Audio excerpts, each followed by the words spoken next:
আসসালামু আলাইকুম। Education news এজেডের পক্ষ থেকে সকলকে অভিনন্দন এবং শুভেচ্ছা। আশা করি সকলেই ভালো আছেন। আবারও চলে এলাম আপনাদের মাঝে শিক্ষার আরেকটা আপডেট সংবাদ নিয়ে।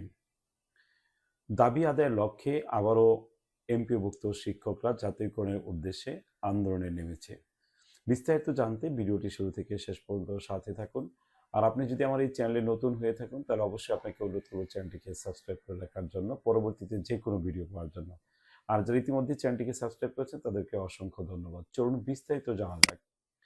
জাতীয়করণের দাবিতে এবার মাঠে নামলেন এমপিওভুক্ত শিক্ষকরা।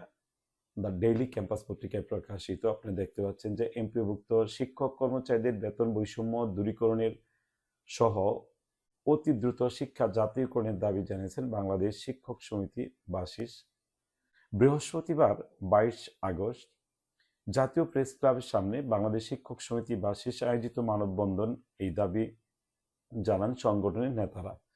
মানববন্ধনে সংগঠনের নেতারা বলেন যে দীর্ঘ 20 বছরেও 25% ঈদ বোনাস কোনো পরিবর্তন হয়নি। 1000 টাকা বাড়ি ভাড়া, 500 টাকা চিকিৎসা ভাতা, এমপিও শিক্ষকদের নেই কোনো বদলি প্রথা। দীর্ঘ প্রায় 35 বছর ধরে বিভিন্নভাবে আন্দোলন সংগ্রাম করে আসতেও এমপিও শিক্ষকদের ভাগ্যের কোনো পরিবর্তন নেই, বরং শিক্ষকদেরকে বিভিন্ন কৌশলে চাকরি থেকে অপসারণ করা হয়েছে। এ সময় তারা নিজেদের দাবি তোলেন এবং তাদের দাবিগুলো হলো অবিলম্বে চাকরিচ্যুত শিক্ষকদের চাকরিতে পুনর্বহাল করতে হবে, বেসরকারি শিক্ষক কর্মচারী কল্যাণ ট্রাস্ট অবসর সুবিধা বোর্ডের অতিরিক্ত 4% কর্তন বন্ধ করতে হবে, কল্যাণ ট্রাস্ট ও অবসর সুবিধা বোর্ডের বন্ধ করে পেনশন ব্যবস্থা চালু করতে হবে, বর্তমানে শিক্ষা কার্যক্রম অতি দ্রুত বাতিল করতে হবে এবং এমপিও শিক্ষক কর্মচারী বেতন বৈষম্য দূরীকরণে অতি দ্রুত শিক্ষা জাতীয়করণ করতে হবে।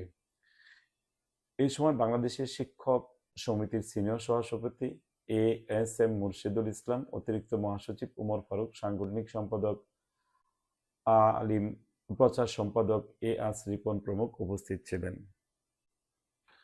ভিডিওটি ভালো লাগলে অবশ্যই একটি লাইক, কমেন্টস